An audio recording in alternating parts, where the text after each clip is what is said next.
현재 시장에서 다양한 위기가 부각되고 있습니다. 과거 이런 위기가 발생했을 때 어떤 결과가 나왔는지, 이런 위기에 어떻게 대처해야 하는지를 정리하겠습니다. 먼저 오늘 시장 전체 하락을 주도한 주요 요인은 지난 주말 트럼프 대통령이 밝힌 유럽 관세입니다. 여기에 더해 테슬라 같은 경우 다양한 개별 이슈들이 함께 발생하고 있기도 합니다. 이와 관련된 내용 살펴보겠습니다.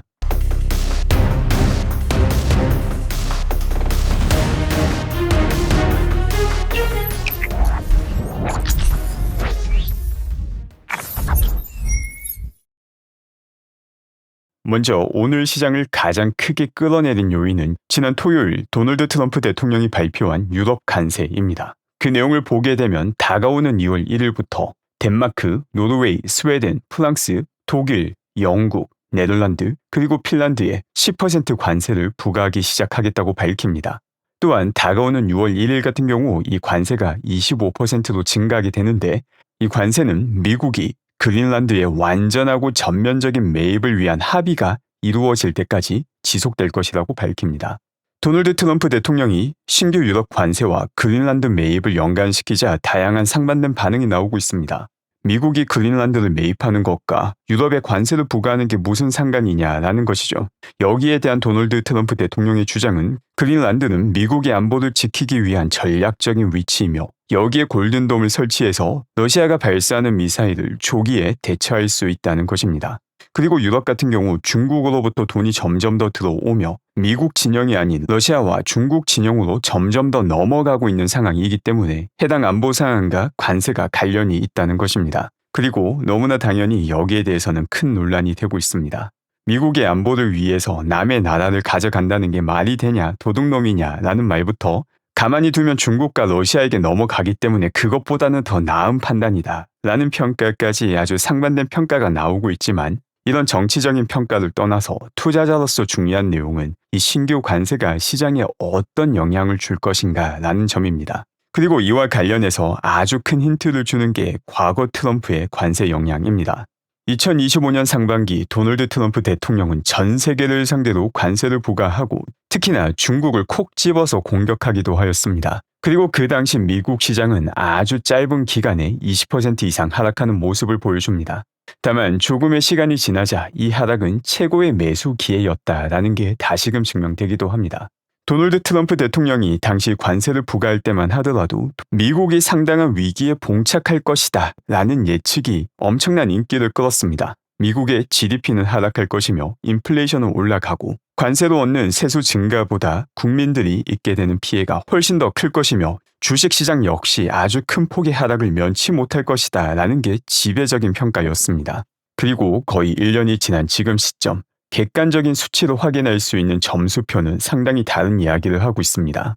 미국의 지난 2025년 3분기 같은 경우 4.3%의 GDP 성장을 이루며 다른 국가들보다 월등히 더 높은 GDP 성장을 이루었습니다. 동시에 많은 전문가들이 예상했던 GDP 성장 수치보다 훨씬 더 높은 성장을 성취합니다. 동시에 미국의 관세 수입은 폭증하기 시작합니다. 신규 관세를 많이 부과했기 때문에 이전보다 훨씬 더 높은 수치가 기록되는 건 당연한데, 지금 차트에서 보시다시피 그 증가폭이 예사롭지 않습니다. 그리고 재미난 점은 대부분은 이 관세가 소비자의 물가 인상으로 이어질 것이다 라고 예상을 했는데, 인플레이션마저 오히려 더 내려가는 모습을 보여줍니다. 관세 때문에 인플레이션이 높아질 것이다 라는 예측, GDP가 낮아질 것이다 라는 예측 모두 다 빗나간 것입니다.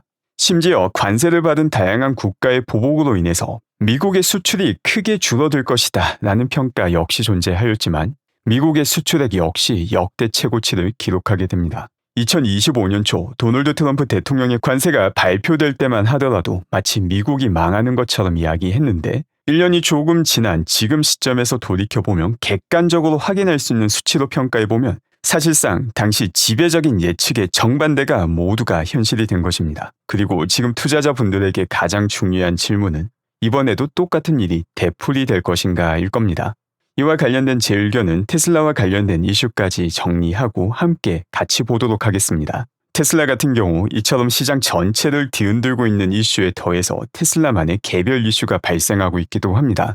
그중 첫 번째 이슈가 1월 8일 날 정리했던 무감독 FSD가 나오는 시점이 연기가 되었다는 점입니다. 해당 내용 같은 경우 새롭게 발생한 뉴스가 아니지만 현재 테슬라 밸류에이션에서 무감독 FSD 및 로보택시가 차지하는 선반영분이 분명 어느 정도 존재한다는 점을 감안하면 시장 전반의 조정이 이 기대감을 급격히 소멸시키는 양상을 보여주고 있습니다. 그 밖에 또 다른 중요한 이벤트는 다가오는 28일 진행되는 테슬라의 4분기 어닝입니다. 지난 4분기 어닝을 포함해서 다가오는 올해 2분기 어닝까지 어닝 수치만으로 본다면 테슬라의 어닝은 낮을 확률이 아주 높습니다.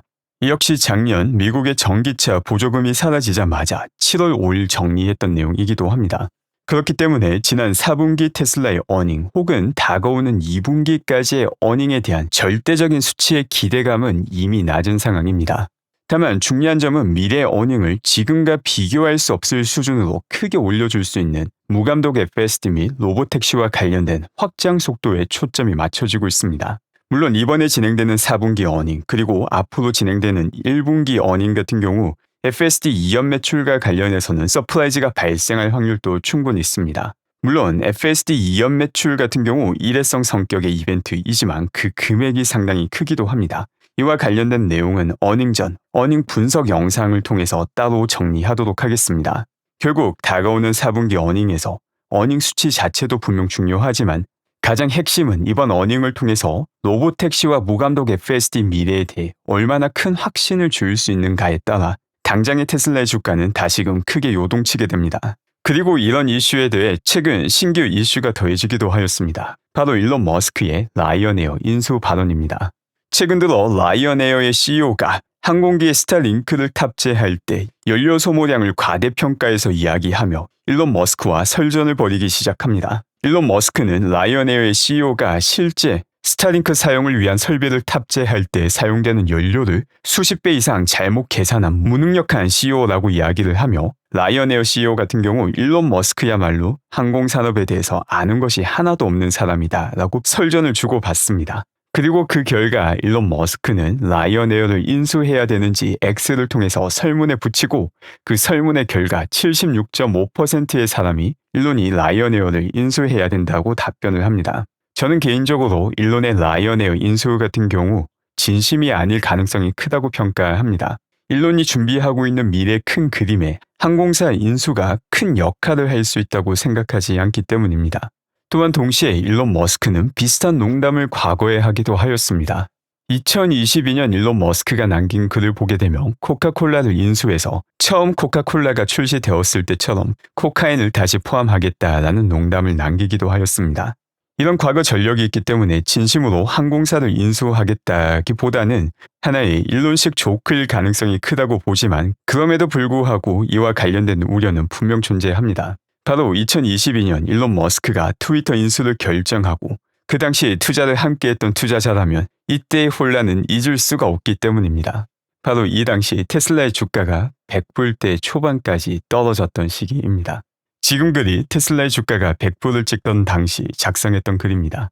테슬라를 아주 보수적으로 평가해도 $300가 적정 가치이다 라는 글과 영상을 X와 유튜브에 남겼고 그 당시 평생 들어본 적이 없는 다양한 쌍욕을 듣기도 하였습니다. 이처럼 당시에는 고통스러웠지만 지금 돌이켜보면 이 $100는 엄청난 기회가 됩니다. 전체 주식시장과 개별 기업 모두 혼란스러운 순간은 매번 찾아옵니다. 이처럼 시장이 가파르게 하락할 때 혹은 개별 기업의 주가가 가파르게 하락할 때 어떻게 대응해야 하는가에 대한 제 의견입니다. 일단 첫 번째 내용은 제 의견이 아닌 지난 1-200년간의 데이터를 통해서 증명이 가능한 하나의 대전제입니다. 시장은 장기적으로 우상향 트렌드를 보여주며 이 우상향 트렌드에 함께하는 기업이 지금과 미래의 펀더멘털이 튼튼한 기업이라는 것입니다. 이거 자체는 의심할 필요도 없고 의심한다 하더라도 실제 데이터를 찾아보면 쉽게 증명이 가능한 팩트입니다.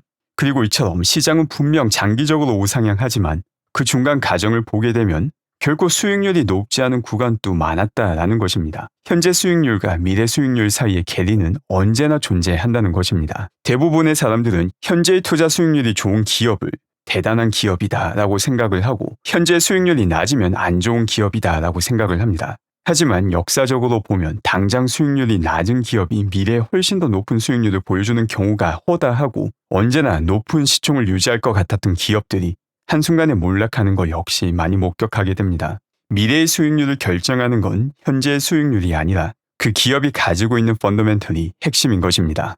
이처럼 투자에서는 검증 가능한 객관적인 진실이 존재함에도 불구하고 모든 투자자들에게 똑같은 조언을 할 수는 없습니다.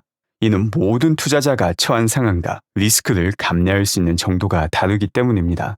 그렇기 때문에 이 시점에서 주식을 사라, 이 시점에서 팔아라 라는 조언 자체가 의미가 없는 것입니다. 정말 중요한 내용은 장기 우상향 트렌드에 더해서 내가 어떤 투자자인지 객관적인 평가를 할 수 있어야 된다는 것입니다. 처음 투자를 시작할 때 내가 무엇 때문에 투자를 시작하는지, 만약 특정 기업의 펀더멘털이 내 투자의 이유라면 그 펀더멘털이 현실이 되는 시점을 언제로 보는지가 가장 중요한 것입니다. 만약 테슬라의 예를 든다면 테슬라의 자율주행이 본격적으로 어닝에 영향을 미치는 시기가 올해 말이 되는 것이고, 옵티머스 같은 경우 2030년 안에 충분히 경제적인 가치를 창출할 것이다 라고 저는 평가합니다. 그리고 이 평가에 따라 테슬라에 대한 투자를 최소한 2030년까지 가져가고 올해 진행될 스페이스X 상장 이벤트를 제외하고는 테슬라를 계속해서 모아갈 계획입니다. 또한 동시에 고려해야 되는 점은 내 목표 시점이 2030년이다 하더라도 그 중간에 나오는 노이즈를 내가 정말 견딜 수 있는가에 대한 평가도 필요합니다. 이 노이즈가 나올 때마다 지난 10년 이상 테슬라의 주가는 큰 변동성을 보여주었으며 이 변동성이 아래로 향하는 경우도 분명 많았습니다. 그리고 이 과정은 결코 편안하지 않습니다. 장기 투자라는 게 말로는 쉽게 할 수 있지만 실천하는 것은 전혀 다른 문제가 됩니다. 내가 정말 장기 투자를 하고자 하는가에 대해서 분명 고민할 가치가 있는 질문입니다. 테슬라가 만들고 있는 미래 가치에 대한 확신이 있고 바로 그 때문에 장기 투자를 하고자 한다면 그 다음은 내가 감당할 수 있는 금액과 투자 비율이 얼마인지에 대한 고민도 분명 필요하다고 생각합니다. 테슬라가 올바른 방향으로 가고 있다는 것, 그리고 그 끝에 존재할 큰 가치는 너무나도 명확한데 그 중간 과정이 너무 긴 것 같다. 혹은 이를 알지만 중간 과정의 하락이 너무 고통스럽다. 라는 경우도 충분히 있을 수 있다고 생각합니다. 그리고 이런 경우에는 비율을 조절하는 것도 분명 하나의 방법 중 하나라고 생각합니다. 바로 이 비율이 모든 사람마다 차이가 날 수밖에 없는 것입니다. 테슬라 주가가 크게 올라갈 때도 내가 충분히 만족할 수 있어야 되며 동시에 내려간다 하더라도 장기 비전을 보며 충분히 감당 가능한 고통을 느끼는 수준을 찾는 것이 핵심입니다. 테슬라 주식이 올라갈 때는 포모에 빠지고 내려갈 때는 패닉에 빠진다면 바로 이 지점을 찾는 데 조금 더 시간을 쏟는 게 가장 중요하다고 생각합니다. 테슬라 주식이 내려갈 때마다 분명 더 사고 싶은데 주식을 살 현금이 부족하다. 바로 이런 경우에는 바로 그 마음을 활용해서 현생의 캐시플로우를 증가시키는 원동력으로 활용하는 게 가장 좋은 방안이 아닌가 생각합니다. 그리고 가장 중요한 것은 사람이 나고 돈이 나는 거지 돈이 나고 사람이 나는 것이 아니라는 것입니다. 투자는 자기 자신을 위한 것입니다. 투자에서 유일한 의미를 가지는 비교는 과거의 나와 지금의 나 그리고 미래의 나입니다. 지금 당장 눈앞에 보이는 수익률은 하나의 신기루와 같은 것입니다. 과거 벽돌처럼 단단한 휴대폰을 만들던 노키아, 한때 휴대폰 시장을 다 잡아먹어버릴 것처럼 보였지만 결국은 벽돌이 되고 말았습니다. 어느 시점에서 특정 기업을 평가하냐에 따라서 그 대답은 아주 크게 차이가 나게 됩니다. 투자를 통해서 과거의 나보다 지금의 나가 더 부유해졌으며 긍정적인 영향을 주었다면 그것으로도 충분한 것입니다. 그리고 지금의 나보다 미래의 내가 금전적으로도 또 다른 방향으로도 더욱더 발전하는 형태의 투자를 하고 있다면 그것만으로도 벌써 성공한 투자를 한 것이라고 전 생각합니다. 오늘 준비한 소식은 여기까지입니다. 아직 구독하지 않으신 분들 중 테슬라에 대한 단순한 가십거리가 아닌 가장 정확하고 깊이 있는 정보를 꾸준히 얻고자 하신다면 구독과 알람 설정을 부탁드립니다. 오늘도 건강하고 행복한 하루 되시기 바랍니다.